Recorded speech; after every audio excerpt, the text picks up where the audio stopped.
extend a warm welcome to members of the HR Committee, other members of the Council and officers in attendance at today's meeting. Welcome to members of the public and press who may be watching the meeting live on YouTube. I'm Councillor Barry Rickman, Chairman of the HR Committee. Please note that this meeting is being broadcast live and will be available for a repeated viewing.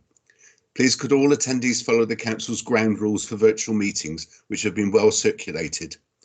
In particular, to reduce feedback and background noise, please mute your microphone when you are not speaking. Only speak when invited to do so by me as Chairman, and please use the raise hand button in Microsoft Teams to indicate that you would like to speak, and remember to lower the hand once you've been called to speak. I will be taking recommendations by consensus at this meeting, but if the vote is required on a particular item, I will call each committee member to vote in turn. In the event of any technical problems, there will be a short adjournment to establish if the fault can be addressed. If an individual loses connection and the meeting can continue with a quorum, it will do so. For the benefit of all participants and those viewing the meeting, I will now call the names of each committee member and ask them to identify themselves as being attendants at the meeting as previously mentioned. I'm Councillor Barry Rickman, Chairman of the committee. Councillor Hilary Brand. Present, Chair. Thank you very much. Councillor Keith Craze. Good morning, Chair. Present. Thank you. Councillor Kate Crizell. Sorry, present, Chair. Thank you. Councillor Michael Harris. I'm here, Chairman. Thank you. Councillor Maureen Holding. I've seen you, Maureen.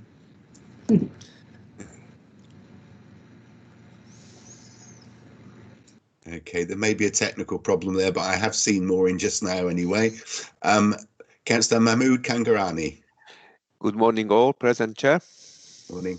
And Councillor Mark Steele.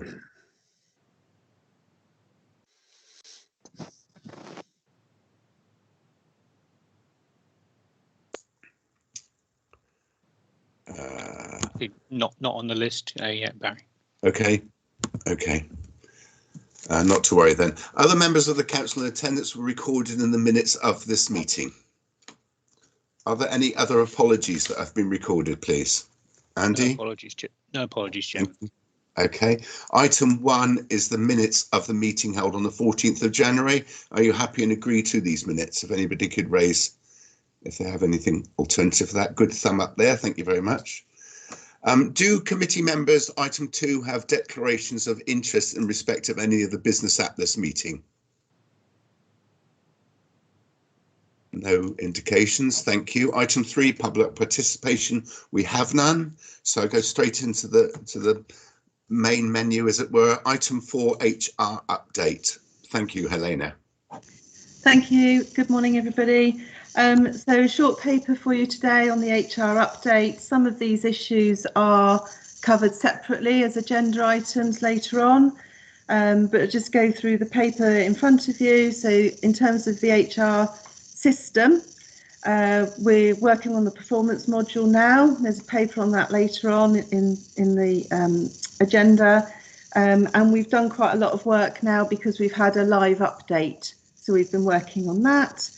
Furlough for the leisure centres again, I'm afraid, since we last spoke, but we have got an health and leisure review update later on the agenda as well. I thought it was worth mentioning the Mcleod data collection because that's taking considerable amount of time at the moment. That's all to do with the changes that were made in the 2014 pension changes. So we've been gathering the data for that, and it's been a bit challenging because, of course, we changed our HR and payroll system since then. So we're trying to gather data from 2 separate sources. But we are on track to have that with pension services by the end of the month, which is their deadline. Exit payment reforms. Those of you that were here last time will recall that we looked at the pay policy statement and it had a number of issues in there because of the pension reforms that were being suggested. Those have now been taken back. So we'll have to go back and revisit the pay policy statement for this year, taking that into account. I just thought I'd note for you that HR is one of the 2 pilot areas for the SharePoint system that IT are putting in place, which is a data management system. We're moving from Meridio into SharePoint, hopefully April, May time. And at point 7 there, I've listed for you the brief bite sessions that we've continued to run. We still have quite a big purge towards mental health, which I thought I'd just raise with you today. And that's basically our HR update for today. Okay, thank you very much, Helena. Does anybody have anything they want to raise from the paper itself? Otherwise, it is to be known. That's strange. Hello, am I on? I've been trying to get on. Yes, you are, Maureen. Yes, you Sorry, are. I've been trying since 20 past 9. Not to worry, I knew that you were there. Oh, I couldn't hear or see anybody. Okay, I not to see worry. everybody now. I don't know what happened. It just Not to went worry. blank. Okay, so that paper is noted then, nobody's indicating. So we're going to item 5, minutes of the employee side liaison panel of the 24th of February. Thank you, Helena. Thank you. Thank you. So these are the minutes of the ESLP meeting that we had in February. Again, some of these items are picked up on the agenda later on, but you'll see on the front page we had a domestic abuse update from Brian Byrne, who attended and gave us a very comprehensive update, and we'll come to the next liaison panel meeting to take us a bit further. Health and leisure review is on the agenda later on. We also spoke about some health and safety issues and the coronavirus rapid flow tests, which we've put some information out for staff. We talked about the annual leave carry forward for staff into the next leave year, as most of our staff have a April to March leave year. We talked about the ideas scheme, and that's a paper that we'll talk about a little bit later, as is the senior pay structure. That's a separate report here today, as is performance management. That will be a separate report that we'll look at later today. We talked about the local pandemic pay claim, and then under any other business, we had Kickstart, and we're going to give you an update on that today, which is quite pleasing. And then we agreed that we would look towards working practices when we are in a position to try and start coming back into the office perhaps a little bit more, and EMT and others will be looking at that quite soon. That's the end of that. Okay. Those minutes. Okay, thank you, Helena. Once again, a paper that's to be noted, unless anybody wants to ask anything or raise any point within it. Okay. Shall I come in, Barry? Sorry. If you could put your hand the way that we're supposed to run this. But I think I have. Does it show? It doesn't show on my end. But anyway, Mahmood, please carry on. Okay, sorry about that. I did put my hands up, but obviously it's solid at the moment. I'm going to put it down now. Actually, on page 12 of the report, you're talking about the performance review. Yes. And you mentioned it's not, obviously there's some bodies are against the pay review and based on the performance. I think my point is why reward is being removed from the performance assessment, because obviously people don't want to get, say, so to speak, they don't want to pay somebody 2%, somebody 1%, and it would be a unifying increase in salary, says, and the people who perform exceptionally well, they should be somewhat rewarded. I'm not sure when that's going to take place, if somebody's doing exceptionally well. Okay, so just to put a bit more understanding behind that, we currently have a bonus scheme that is available to be used for officers who are showing exceptional performance. So that sits, if you like, almost outside of our current performance management review process. Everybody should have an annual review, and that's what we're trying to ensure happens. Many people in the authority have either a 3-monthly catch-up that look at their objectives, or some people even have a monthly catch-up that look at their objectives. So that's where we are and where we want to be, and we believe that's the right thing to do. We believe people should be assessed properly to see how they're doing within their job role. Would you think if people doing exceptionally well are going to be rewarded at all in any way, monetary wise? Yes, I think they are already. It's taking place somewhere, I suppose. Yes, it's not. Yes, it is, and that happens Okay. through our current bonus scheme that we've had for a number of years. Okay, thank you. All right. Okay, thank you. Everybody else is okay, and so we note that report. Item 6, Mental Health Matters Update. Helena. This is a Zoe one, Barry. I'm so sorry. That's okay. Zoe, Thanks, I beg your pardon. Beg your pardon. Of course it is. So mental health matters. Mental health is really important to the council, and trying to ensure some reasonable and good mental health of our staff is really important. And throughout the last year, especially during the whole year of lockdown, we've tried to place extra importance on it. So the things we've done, as detailed in the report, are to signpost people to a lot of different campaigns, such as the NHS Every Mind Matters and the Mental Health Mind Plan. I went in and did that questionnaire, and when you go through it, it nudges you every month with little tips that are more specific to yourself.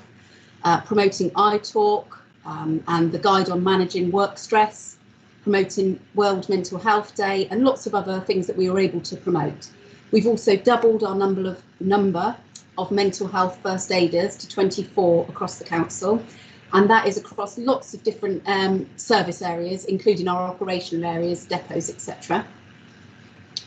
We've run ourselves some mental health, managing our mental health sessions and tips for home working well throughout the year. I think we've run about 8 sessions on that between both of those sessions at intervals in the year. We've introduced wellbeing action plans so that managers can develop an awareness of working styles, stress triggers, etc., with the aim of ensuring wellbeing at all times. We've delivered a mental health newsletter. I don't know if any of you have seen those, but we've had 2 editions now. One was focused on sleep. And the other one had lots of general mental health tips. We've promoted the Time to Talk campaign, which featured activities such as laughing yoga and Hollywood dance sessions. I don't know if anybody managed to get in on any of them, but they were great light-hearted things, and they got me talking to different people that I wouldn't normally talk to. Arranged mindfulness technique sessions at different times across the year, and those sessions happen virtually, so people could sort of take an active role in them or sit back and just note the information depending on their style. And we've, of course, continued to promote our employee support line. But it doesn't stop there. In the last month, we've added some other really useful resources, such as really promoting the Shout text messaging campaign. And we had a mental health first aiders meeting earlier this week. And it was surprising, during the last month, since we've really sort of highlighted that, some of the mental health first aiders have had people saying to them that they've used it. And as mental health first aiders, we've been able to put it forward as another option where people felt much more comfortable text messaging about their issues and getting text messages back rather than having to actually speak to somebody in person. As part of that Shout text messaging, there's also support for the LGBTQ plus community. Tips for leaders on managing mental health for themselves and their teams, and some more personal resilience tips. We do lots on personal resilience, but each different campaign has a different feel to it, and I'm sure different people pick up on different aspects. We've created additional resources for our operational staff. That's been our target for this 2021 so far. So we've created posters, and they were attached to the report, both of the Shout campaign and of mental health first aiders that are based at operational sites, with pictures of those mental health first aiders. We'll continue to seek out new and diverse ways to support our mental health as we move forward, both in the pandemic and afterwards, as a priority.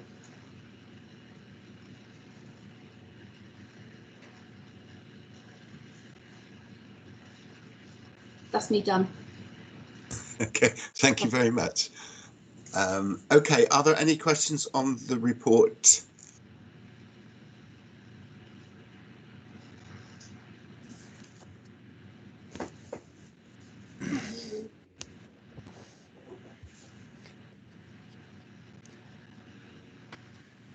Can't hear you.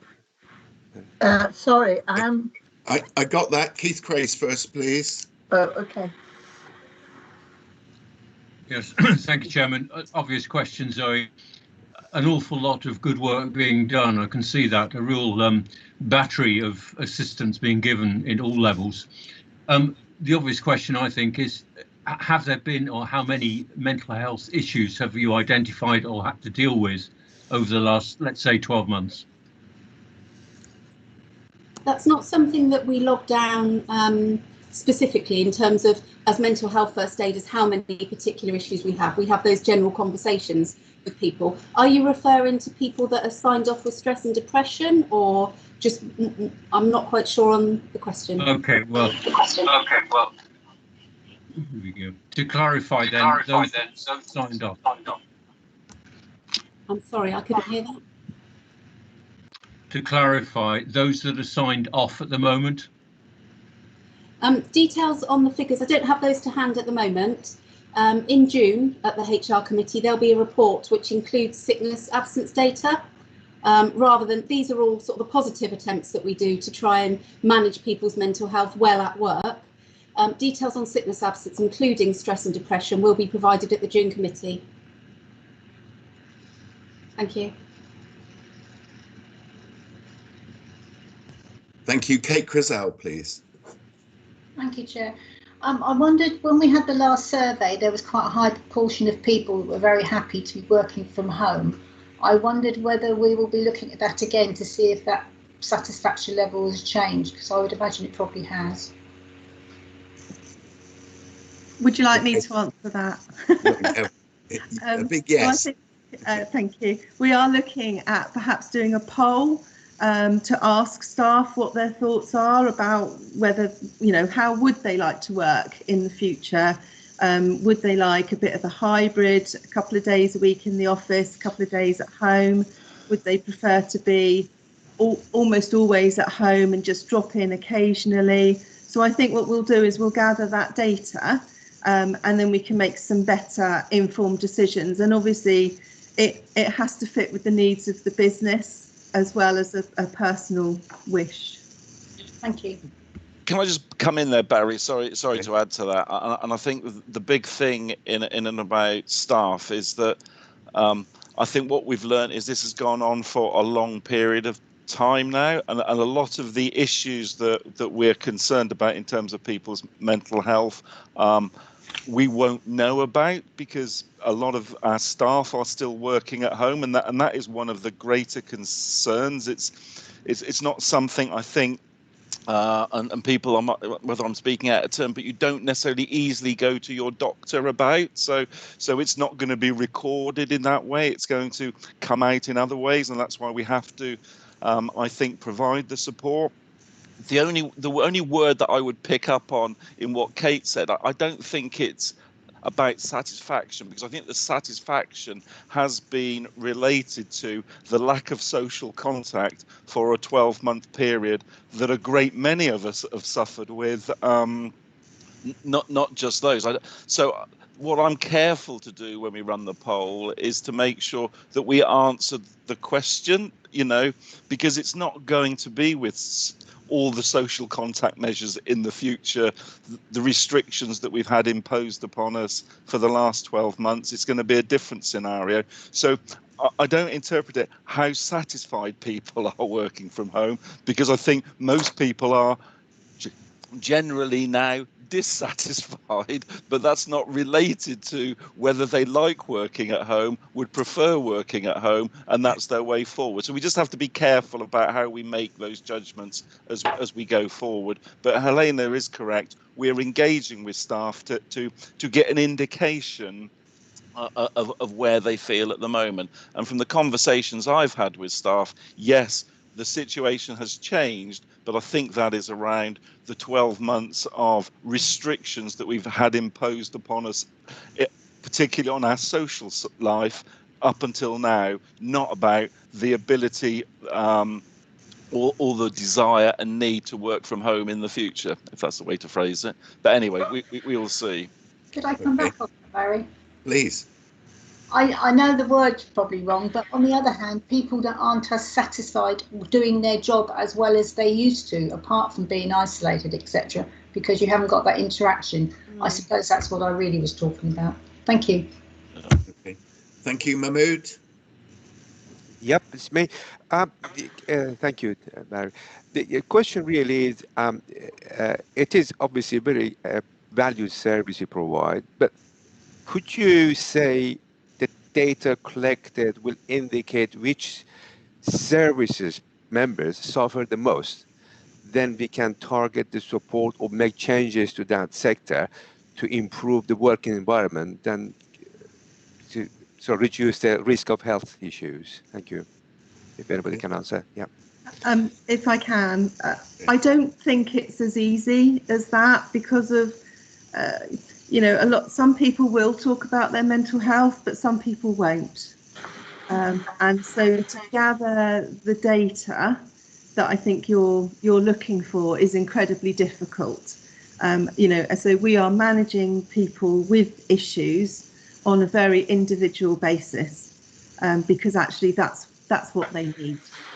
I suppose I don't ask to collect names in terms of the individual, in terms of this statistic, saying that sector has got more issues and other sector have less.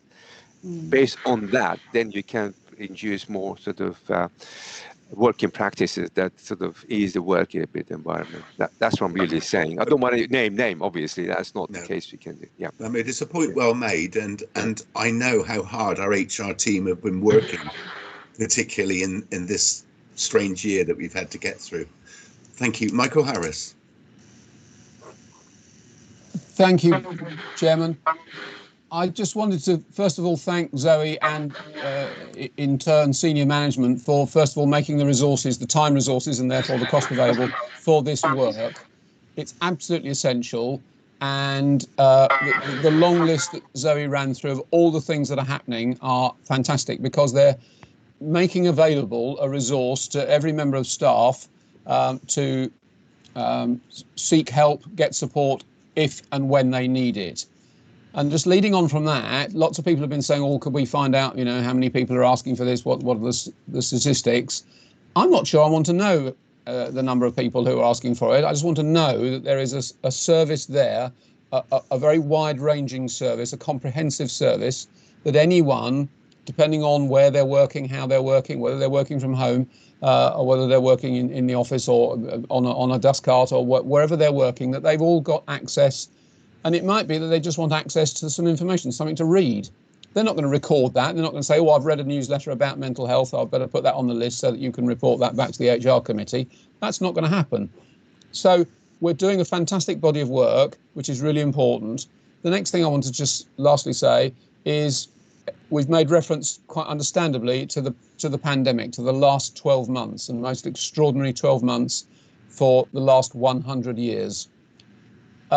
But the work that's being done in terms of mental health, I hope, will continue, frankly, forever.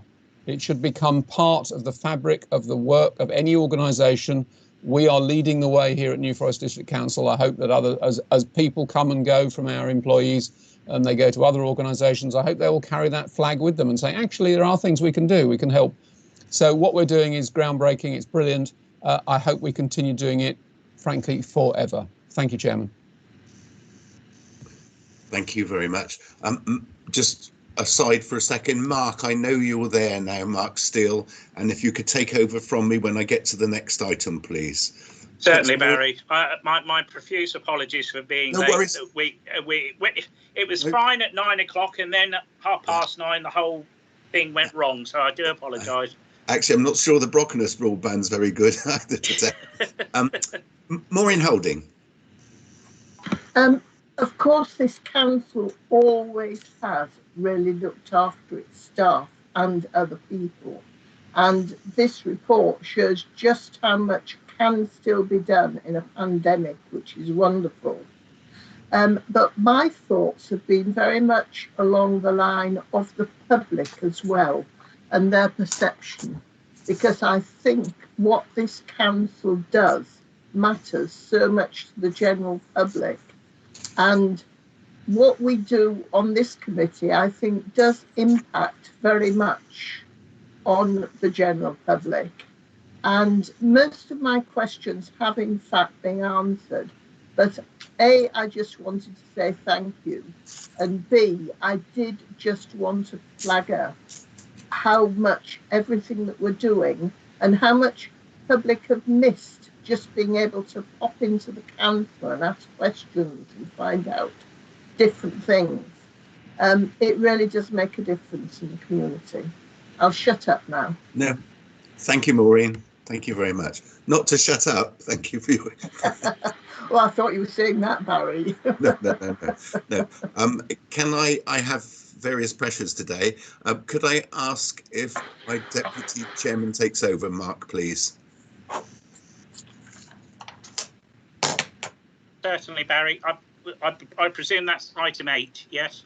7. 7, okay. Senior pay structure. Okay, shall I start? Thank you.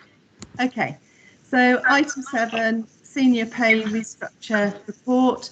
It's quite a lengthy report, so I'll just give you some pointers on it, and then I'll page it and take questions as we go along. So the main parts of this report are to introduce a new pay band towards the top of our pay salary scale. That will give us a lot more flexibility in terms of salaries that we are able to appoint. A post isn't quite at a service manager level. At the moment, we've got a big gap in our pay bands, which we can't use those spinal column points. So that will enable us to do that. It also addresses the cash alternative, which we still use within band 9. And we can encompass that within salaries moving forward. And it also deals with a different way of using market supplements so that they're not linked to a spinal column point in the future, and they are a percentage of people's pay. So with that in mind, if I could just page through the report, and if people have got any questions, I'll try and keep an eye on you and answer them as we go through. So page 1, page 2, that clearly sets out for you the part in the scale that we're looking to address. Page 3, that in particular deals with removing the lease car cash alternative payment. Page 4, page 5, that in particular deals with the use in the future of market supplements. Page 6, so you'll see on there we've put in the employee side comments. And page 7 brings you to the recommendation. And then there is a page 8 and page 9, which are the appendices which show you our current pay structure, where you can clearly see the gap. And the last page shows you where we aim to fill that gap. Okay. Councillor Gray. Thank you, Helena. That was well done. I was going to say, if we can go, Keith, I've got some hands up. Maureen, is your hand up from last time, or is this? Thank you. Keith? Thank you, Chairman. Thank you, Helena. Just very quickly on the market supplements, Yes. Appreciating you looking at them in a different way. What's the determinant of the percentage that you offer within the market supplement? Is it market force? Yes, so it can be either recruitment that we need to use it to attract the right people. You know, we understand even though we're changing and implementing a new grade, there may still be market forces that come along which dictate we don't want to use the next grade up, but we need to apply a little bit more in order to attract the right candidate. Okay, thank you. Maureen? You're on mute, Maureen.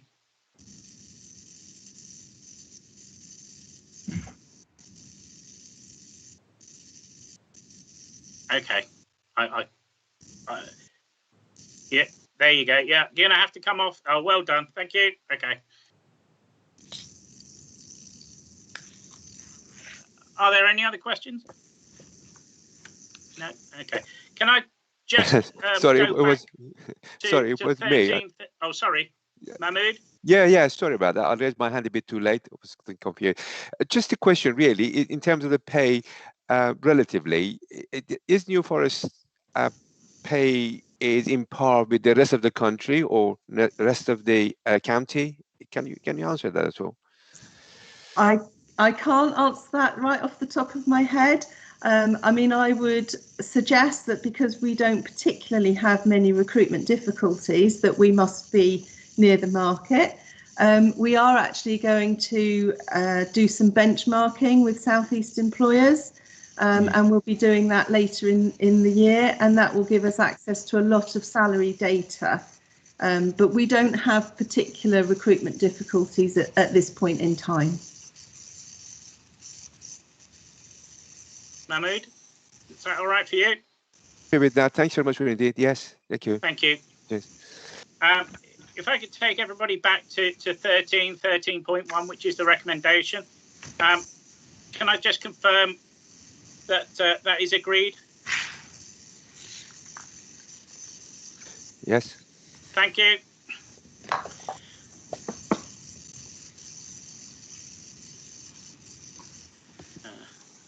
I might add, well done, Helena. Thank you very much. And that's it. I know that's been a good bit of work that will help the council as well. So, and I know Alan's done a lot of work on this as well. So well done him as well. Right. So item 8 is the IR35 off payroll working obligations. Thank you, Chair. Back over to this one. IR35 off payroll working obligations.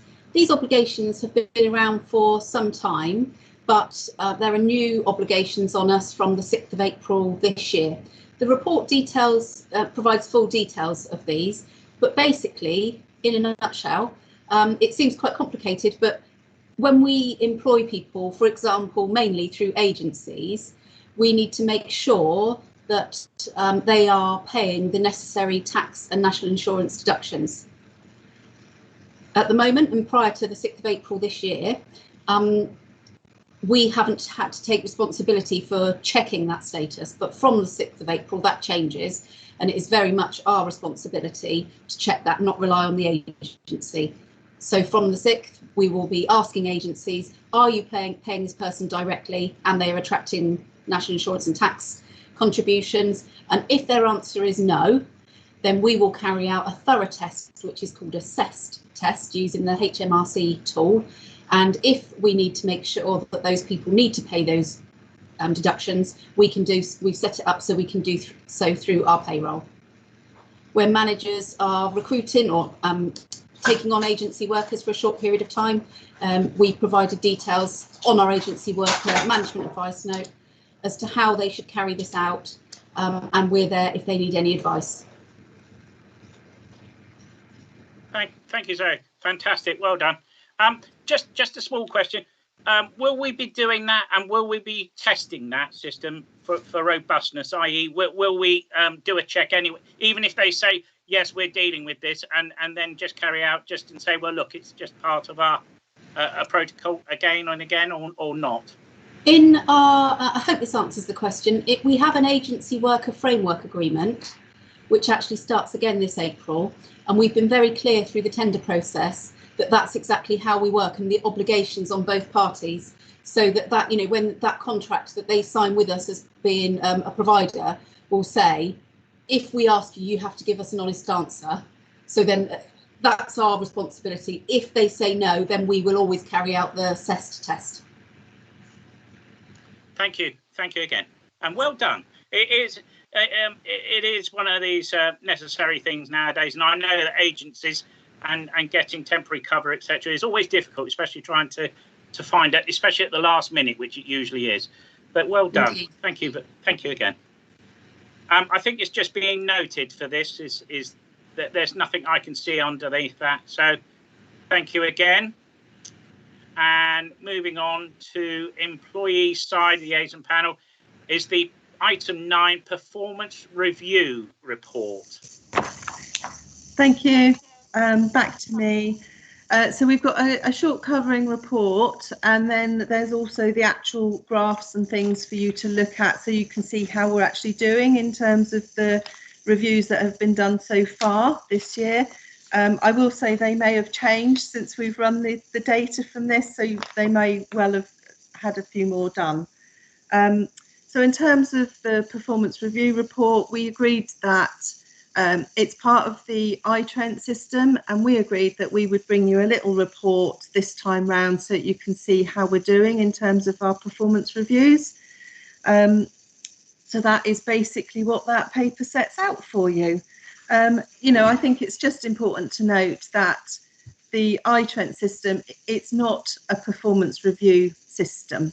So what we've got is an element within the overall HR and payroll system, which allows us to a degree to run our performance review reports. And that's basically what we say within that paper. So if I just page that, and I'll take any questions that come up. So thank you, Helena. Page 1, page 2, page 3, which has the employee side comments on it, and page 4.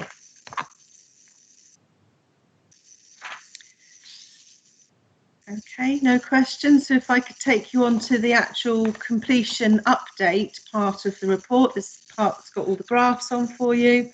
So page 5, you can see there in terms of the overall performance review status. Page 6, page 7, and that takes me to the end. Thank you, Helena. I must also add comment. It's brilliant, especially with the easy read graph. I mean, for me, that just makes life so much easier, and it brings it out. So yes, well done. But I have read it, so yes, again, and I very much welcome this. I know that the unions, with regards to this, have mentioned a few things, but I actually welcome this piece of work. Well done, you. Well done, HR. Well done, NFDC. Questions, Mahmood? Oh yes, thank you. Really, job well done, needless to say. The question is whether this performance review, what the employees feel about it. Are they getting anything out of it? Do we have any satisfaction survey to show that performance review is worthwhile having, or we're just doing it because we have to do? Is that something you can answer? Thank you. We don't have a satisfaction review in terms of how people feel about their performance reviews. I think it's fair to say if people were very disgruntled about anything that had come up, we would encourage them to raise that with their manager. And if they don't get any satisfaction doing it that way, they can always come to HR, and we would try and resolve any issues that are raised. But we have discussed it at the employee forum, and it was well received. I think they saw that what we were doing now was an improvement on what we were doing before. Okay, I think from experience, I have been through the performance review a long time in the past, and there was always some discrepancy. The manager's attitude was slightly biased towards some people and others, because obviously I was working for 20 years before. Then I've been through that process. Sometimes I felt that you weren't treated equally. you didn't know where to go and talk. I mean, HR wasn't really helpful at the time. I'm not saying you are not, but I'm just saying in general, there's always kind of a nagging thing about this. Yeah. So employees do get the opportunity at the end of the review to put their comments forward, and then the senior manager can review those comments as well. So there is an input there that people can take account of. Okay, that's good. Thank you. Thank you. Thank you. Thank you, Mahmood. Keith Craze. Thank you. Mahmood, just to come back to having been in HR myself for more than just a few years, I won't tell you how many, but more than a few. Going back to the 60s and 70s certainly, there were HR people with the title HR manager. What they weren't necessarily were what we have nowadays, thankfully, professional HR people.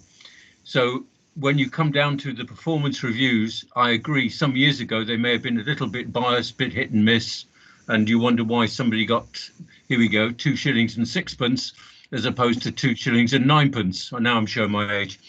But essentially, we have a professional team now, and the performance reviews are handled in that manner. So I'm more than satisfied, and thank you, Helena, for what your team are doing. Brilliant. Thank you. Thank you, Keith. Yes, and again, Helena, like I said,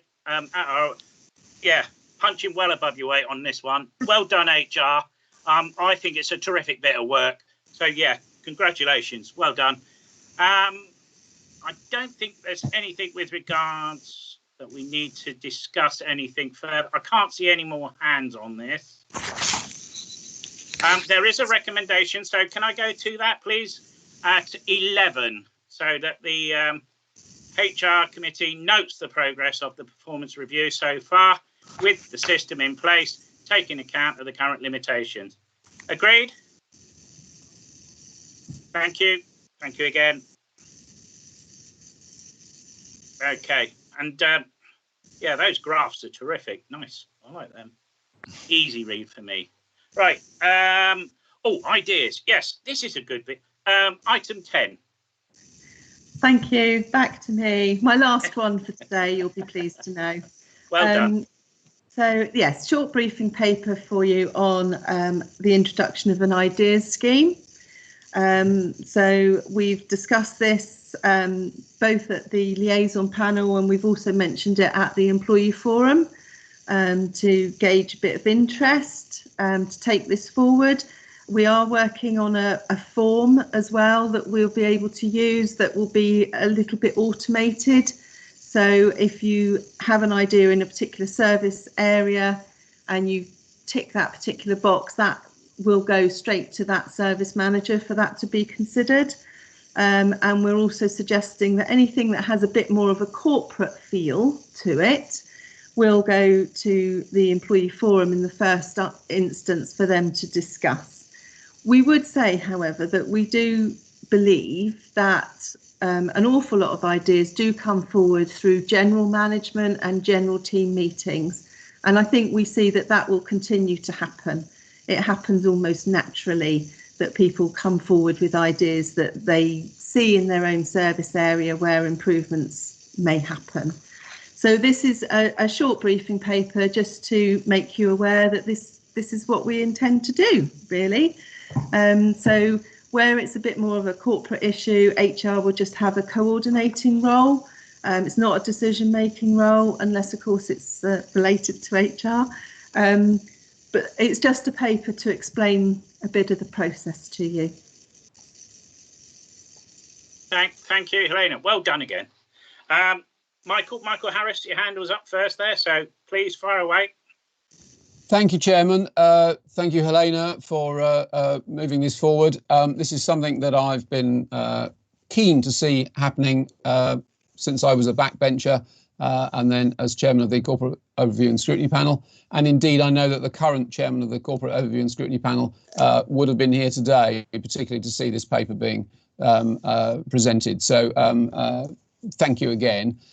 Now, I've had quite a lot of corporate experience of such schemes, and they're brilliant. They are fantastic. They can unlock all sorts of potential within a business. And if we're going to be, we are run on business-like principles in many of the things we do, and so that's fantastic. The thing that worries me about it is employees will be encouraged to raise ideas in the first instance through their manager. That is going to kill it off pretty early on, because if people have ideas, if they're thinking, oh, I've got a great idea, I wonder why they don't do this, I wonder why they don't do that, if they put it through their manager first of all, it'll depend on the relationship they have with their manager. So it's going to be far more effective if people much higher up, and the ones that work best are where, frankly, it goes to the chief executive. It goes to the managing director, who looks at them and says, this is brilliant, or, you have sort of 5 filters that either it's rubbish and the person should be told, or all the way up to it's absolutely brilliant, we must do something about it, you're a genius. But either way, we have to give very quick feedback to people, or they won't be encouraged to do it in the future. I put a suggestion in, I didn't hear anything, it takes months. No, it takes 7 days. You get an answer in 7 days. Either, yes, it's brilliant, or we're going to do something about it, or actually, no, I'm sorry, whatever. But they need to have some reaction. Now, many ideas will be about their own job, in which case, yes, the manager should be immediately delegated by the chief executive or whomever to say, this person should be doing this already, it's their job. The bin emptying man is telling you a better way of emptying bins. Well, that's his job. So, you deal with that. But if the bin emptying man is saying, I've spotted something in the health and leisure area, and I've always wondered why they don't do it this way. Brilliant, thank you. Yeah, we'll put that through and you should be rewarded. That's the other point I want to raise, is how are we rewarding people? What is it we're going to do? Now, again, in the commercial sector, you can pay a little unknown thing in the tax rules. You can pay up to £25 tax-free for a suggestion scheme. So you could pay £5, £10, £15. You can grade the reward for the suggestion if you wanted to. I appreciate that may be a bridge too far for a district council. I accept the difficulties there. However, there should be some reward. There should, whether it's a certificate or a pat on the back from somebody. If it's a brilliant idea, if it's something that we say that is absolutely stunning and amazing, there should be some reward. I just feed that back. I don't know how to resolve that within the structure we have. It's easier in the commercial sector. I accept the difficulties in a public sector. Otherwise, brilliant. Thank you. It's something I've been hoping would happen for about 7 or 8 years of my time here at New Forest District Council. To see it come through now is brilliant. Thank you very much. I'll shut up now. Thank you. Thank you, Michael. My immediate response, obviously, you mentioned sending it to Bob. Well, I think Bob's got quite a big job in running the council. But what I would suggest, and maybe this is possibly plausible, because we run this during the health and leisure review, is we had a completely separate mailbox. And my thinking is that we could utilise a similar thing, whereby it could be, I don't know, ideas at NFDC or something along those lines. Whereby that would then be monitored, not necessarily by the line manager. I understand your concern with going up the line, but at the same time, I think that we could offer that as an alternative, rather, give people options rather than confine it just to one line. But I will open this up to further discussion now. And let you. Well, obviously, do you want to come back at me for that first of all? Since you've thank you, Mark. I will quickly on what you just said. All I would say in terms of it going to the top, I mean, these things shouldn't take long. If you look at a suggestion, you're going to know immediately whether it's, frankly, on a scale of 1 to 5, it would be easy to give some reaction and pass it on down. Julian Richer, who runs Richer Sounds, who sell more per square foot than any other retail organisation in the United Kingdom, he runs this scheme. It's ingrained in everything they do in so many ways. However, he gets all these things through. and he can deal with it. He answers them, and people there can write the suggestion in on the back of a fag packet, put it in on an official form, do it electronically. But he responds to every single one. He does it quickly, succinctly, and he's got thousands of employees. So it can be done. It's not impossible.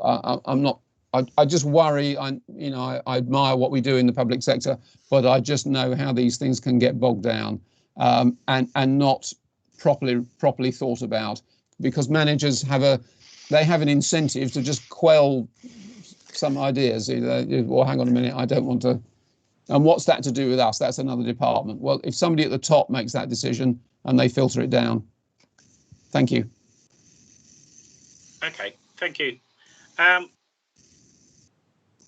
Hilary, was that regards to this? I know that Mahmood's waiting. Yeah, no, I was just going to say, similar along to the lines of Michael, when I worked at the AA, I was on the committee for ideas, and there was a group of 5 of us that met once a month to review the ideas that had come through, and any that we then thought were really good and needed to go to the managing director, we took to him, and we went through them, and then we would go back to the right people to implement those ideas and say thank you, and we would give out certificates, and we would have a big thing once a year where everybody who'd given an idea would come along and have a little celebration. But we had some fantastic ideas, and some of them saved loads of money, and other ones just made people's lives a bit easier. But it really worked. But it did go to a central pot, and a little committee ran it. Okay, thank you. Mahmood, sorry to keep on bypassing you. I'll get there in the end. There's no worry at all, Mark. I think everybody was covered. I think Michael said everything I was going to say. But the only thing I was going to add to that, if there is going to be a reward system, which is not included in that report, which now has been suggested to have a reward system, it should be the proportion to the amount of money council saves. That if idea council thousands of pounds to the council, and then that should be awarded accordingly, not in the standard say, any idea get 10 quid. I'm just have to proportionally done. That would be the better way of doing this rather than just giving a universal amount. Yeah, thank you. Thank you. Michael, yes, again. I have to absolutely disagree with that last comment. I don't think it should be in any way related to the value of the idea, because the idea might have no value at all. It might just be a better way of working for people, which has, all right, you could say that long term it means that people stay with the organisation. Therefore, we're not having to recruit more people. Therefore, we aren't paying money on recruiting. You can't value that. You can't put a value to that. It's too complicated. So you just need a very simple, if you're going to do anything, and I accept the difficulties, and it might be that's, for the next stage, let's see how it goes. Let's roll it out to start with as detailed, albeit I would like it tweaked in terms of how it's going in. And we've heard from Hilary about a large organisation recognising the value of this, and so we should perhaps find a way of doing it, but it just needs a simpler way, and I don't think managers in the first instance is how it should be done. I think it needs something that works better, and then ultimately if we can give rewards, that's fine, but they should be simple rewards. They should just be, and I think up to £25 the revenue, the tax rules allow you to do that. So, at some point we could look at that. Right now, let's get the system in place. Let's make it work, and then begin to reflect on the sort of ideas that are coming forward. But make it work by responding quickly, so that people are fully incentivised just through the system itself to put things in. Or I put an idea in, and somebody came back to me. Do you know what? The chief executive rang me up and said, that's a really good idea, and thank you. Or as a senior manager got in touch with me and said, I heard your idea, that's really good. Equally, the manager got in touch with me and said, good idea, Bob, but you should be doing that already.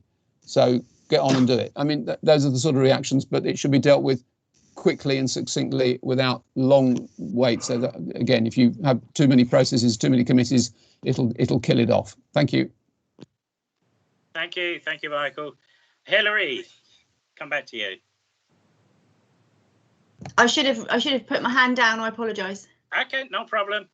And Mahmood, yeah, you've taken your hand down as well. But I think the consensus is that we definitely move forward with this, and if we could possibly put an option there, I think Hilary's interjection with regards to a central theme. I don't know if it could be incorporated in somehow, Helena, or maybe we could look at something along those lines on that. Can I just come in, Sorry, Helena?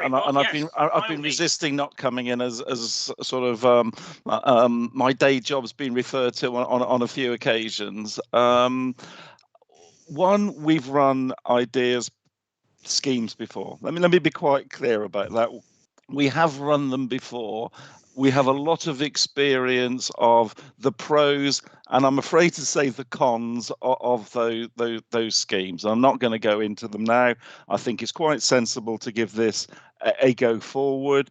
What we've said here, we've put this in the hands of staff in the first instance, and referred it, I think, to a centralised panel of our employee forum, Helena. I think that's what's set out in the scheme. I would suggest that we go forward with the scheme as it is, and we see the response that we get from that scheme. I think to start amending it before we've even put something in place, I'm sceptical of. I think we had all the issues in the previous report raised by the unions in terms of rewards. We have to be extremely careful there. We also have to be conscious, and I can't resist saying it, but we invest millions of pounds in a management system of numerous officers throughout the council. You know, if we no longer need them, that's a great for efficiency, but we have to wait and see as we go forward. And as I say, my experience of doing this before has been that if you make it too over bureaucratic, you grind yourselves down, and I will say that because that is the truth of it. So I think the scheme that's set out there is a sensible way forward at this stage. Thank you, Bob. Yes, Maureen, you need, yep, take yourself off mute. Well done.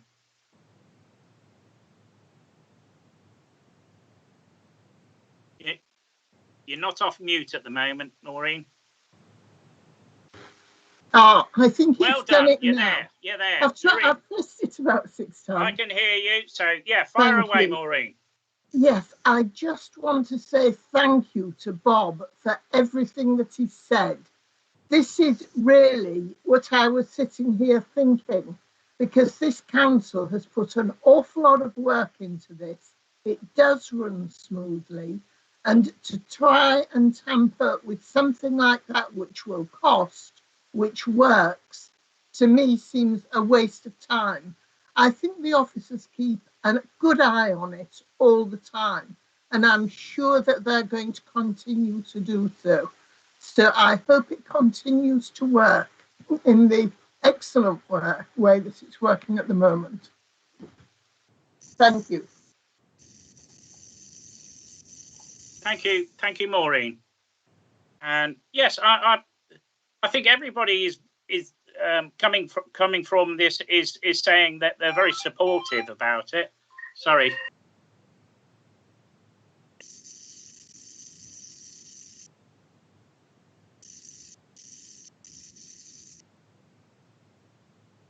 Is it just me that can't hear? Or can't anybody else? No, sorry, Maureen. My phone system. It's part of technology. Went all wrong this morning. I know. I do apologise. Well, I think vaguely that everybody is supportive of the scheme. I haven't heard any objections to it.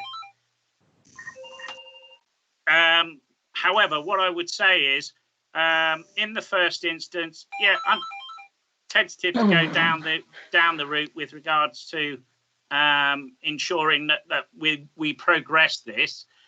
What I was just trying to say was, can we agree to go forward as it is presented in the first instance? And if it needs to be tweaked, bearing in mind that the interjections between, I think your suggestion, Hilary, is very worthy in actual fact. It's possibly to do some work on that and to give this further options going forward. So not to say that we're not going to look at, I believe in keeping documents very much living. So what I would like to do is say that if we can look at this and keep it going forward, and if there's the option to do something and tweak it in the future, that I think will accomplish a way forward, a progressive way forward. Is everybody happy with that? Thank you. Thank you.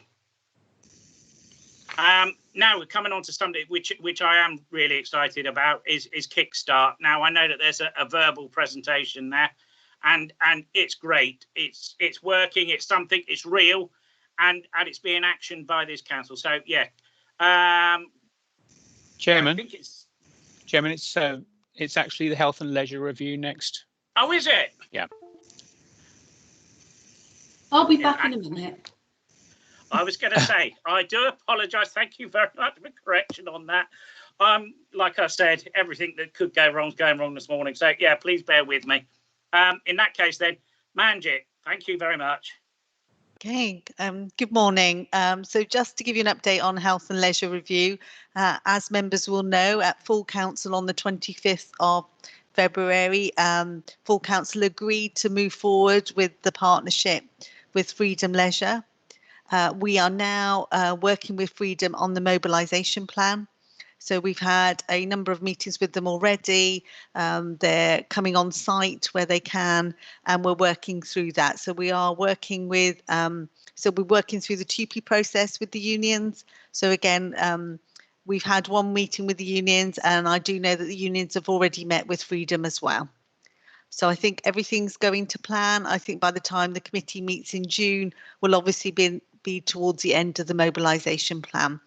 But yeah, everything is going to plan since the decision was made on the 25th of February. Thank you.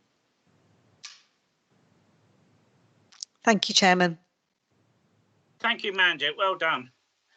And yes, I think it's great that we're able to actually move forward on this. I think it's something that's going to be making impact and inroads with regards to health and leisure, and the benefit of it can be clearly seen. So again, well done. And I know that you're working very hard with the mobilisation plan, and that is constantly being done. And obviously that we get a regular update through HR. In particular, I would imagine around about, I think May would probably be with the transitions, etc., and 2Ps, etc. I can see Helena smiling so well there. Thank you again. Any questions? No? There you go. Well done. Just to confirm, I think, has Kickstart been already No, I'm discussed? ready. I'm ready. No? Oh, well done, Zoe. Mine says Kickstart and then health and leisure. So anyway, I've got it the wrong way around, so not to worry. But we get there in the end. So yes, and this bit is really good. So yes, Zoe, carry on, please. Thank you very much. So we had 18 Kickstart placements. I'm sure you're all familiar with the Kickstart scheme. It's aimed at 16 to 25-year-olds on universal credit, whereby we will get their national minimum wage for their age for 25 hours a week. We've placed 18 placements, some of which are 37 hours, and we will pay the difference. And these are not for vacant posts; these are for additional resources for us. So we have had 38 inquiries about our posts and 10 actual applications submitted. That's 4 for maintenance assistance, 3 for waste assistance, 1 for customer services, and 2 for data entry. This week only, we've been able to actually advertise these ourselves. So before we were reliant on job centres and work coaches at job centres promoting these to people within those categories. But this week we've launched our own campaign referring people to their job centre, and our recruitment team have worked hard on that, both in terms of campaign on our portal and referring people with nice, neat, I suppose you call them adverts, on Facebook, or sharing them on Facebook, I think is the word. So hopefully we'll get lots more applications. They close on Monday. If we don't get any applications, we can extend closing dates. Hopefully we are successful in recruiting through those campaigns. If we're not, we can re-advertise. And we've also been able to help the national park locally because they were an earlier stage to us. So lots of our learning and teething issues we've been able to share with them, so that some of those things they're able to put right. I think they're going live this Monday with theirs. So we can re-advertise it. If the latest that we could actually recruit to any Kickstart vacancies would be December this year. So the scheme ends in December, but as long as we start people in December, they can be they can be in post through till June, as they are 6-month placements. At the moment, we don't know whether the scheme will be extended or not. It depends on the success of the scheme and how the economy and jobs are looking nationally. All of our vacancies are advertised to those that fall within the category of people on universal credit aged between 60 and 25 who live within 90 minutes or 90 miles, I can't remember, 90 minutes travel time of the location of the job. So they're, advertised quite widely, although our contact is on the Isle of Wight. They're advertised Southampton, Hythe, Ringwood, Lymington, Bournemouth, depending on the location of the job. That's it from me, really. I hope that next time we come in June, I'll be able to tell you all about the people that we've recruited for those. Fantastic, Zoe. Well done, you. It is a truly remarkable bit, and I really fantastic. I'm really joyous at the fact that this proceeds well, and I think it's very worthy. Hilary, and by the way, I hope the MPA said thank you, especially as for those tips. So yeah. Sorry, I've got a bit of a dodgy connection today, so I keep missing bits. So I just want the jobs that are going to be advertised. When were they going to start being advertised? They're already live. They've been live for 2 weeks. Is that on the government site? They're actually advertised through job centres and through work coaches. So work coaches in job centres will be promoting these opportunities to people that fall within the category of 16 to 25-year-olds on universal credit. I just asked because I know somebody who's asked me about these apprenticeships who is 19 and couldn't find it and is on universal credit, but I will go back to them. Please do. Also, this week we've been able to launch them on our website, so they can go to our jobs website to find out more information and via our Facebook page. Thank you. Yeah, I think everything's on Facebook, so yeah, no, well done. So I know quite a lot of young kids that came out of college last year, so I'll just make sure that they know. Please do, yeah, great. Thank you, Hilary, and well done you. They closed on Monday, Hilary. And Michael? Thank you, Chairman. Could I just start? I mean, well done, great scheme. I'm really pleased that we're supporting it in this way. Could I just ask, are we having to go through either a Chamber of Commerce or New Forest Business Partnership? Yes, we are, because at the time that the scheme was launched, and we jumped on this straight away as soon as we could with our 18 applicants, we had to use a third party because of needing 30 at least applications, and we didn't have that. So we used the Hampshire Chamber of Commerce. Coral there's done a fantastic job. Fantastic, thank you. However, now, and I think this is only from March, from what their job coach told me yesterday, we're actually able to put forward further ones directly to the DWP now. They've dropped the 30 limit, and we could, if we wanted to, move forward ourselves with any future ones. No, I have a board meeting of the New Forest Business Partnership this afternoon, so I just wanted to know if they were involved. So that was all it was. Thank you. At the time that we went forward with it, the New Forest Business Partnership wasn't quite as set up as the Chamber one. No, understood. Thank you. Thank you, Zoe. Could you just confirm the end date or tentatively? I know it's been extended once, hasn't it, already? It has. We were due to close last Monday. We extended to this Friday, but we've now included the weekend as well because we've launched it on our website to give it some extra promotion. But we can extend it further if we don't have any take up at that point in time. Fantastic. Well done. Mahmood, are you there?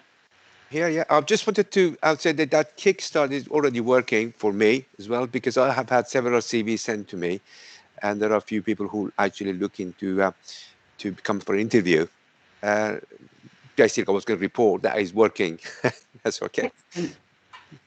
One thing I would just add is that we found that a lot of people have been applying off their own backs, but they must have a reference number back through their job coach. Otherwise, it's not classed as a kickstart. So they have to go back to their job coach, even if they see it on our website. And we've been quite clear about that.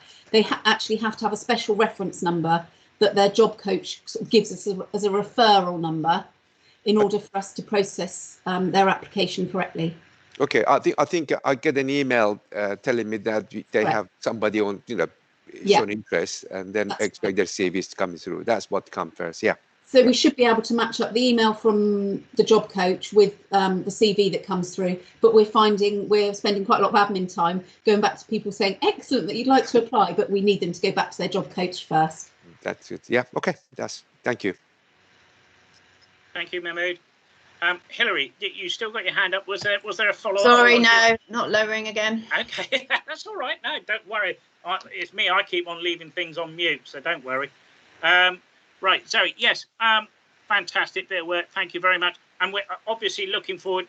Will you update us later on in the year again, verbally, or Certainly. Is that the plan? Certainly. In June, I hope that I'm able to brief you further on where we're at. I'll be very grateful, and I'm sure HR will be very grateful for that, just to know how well the response goes. Well, not only that, what I'm hoping is that if we can start to get some success, because we can still recruit through to December, we might be able to sort of rejuvenate some further interest. Well done, you. Well done. Well done, all. Well done, Team NFDC. Yeah, spot on. Okay, moving on. Thank you again. What are we? Verbal update. I think we're there. I think we've made it through. Whew. Is there any other business? I know that normally. No other business, Chairman, I know of. Thank you very much. Well done, Andy. That's let me off the hook because I didn't have anything on my piece of paper either. So yes, I'd just like to say thank you very much again. Well done. And thank you very much for bearing with me. I know that sometimes I have a load of technical issues that I need, and ideally, it's the one day that I've got nobody available to sort it out. So I will carry on with that, and I'm sure that it will not trouble me any further. As I wish to say, thank you again, and close the meeting. Thank you, Chairman.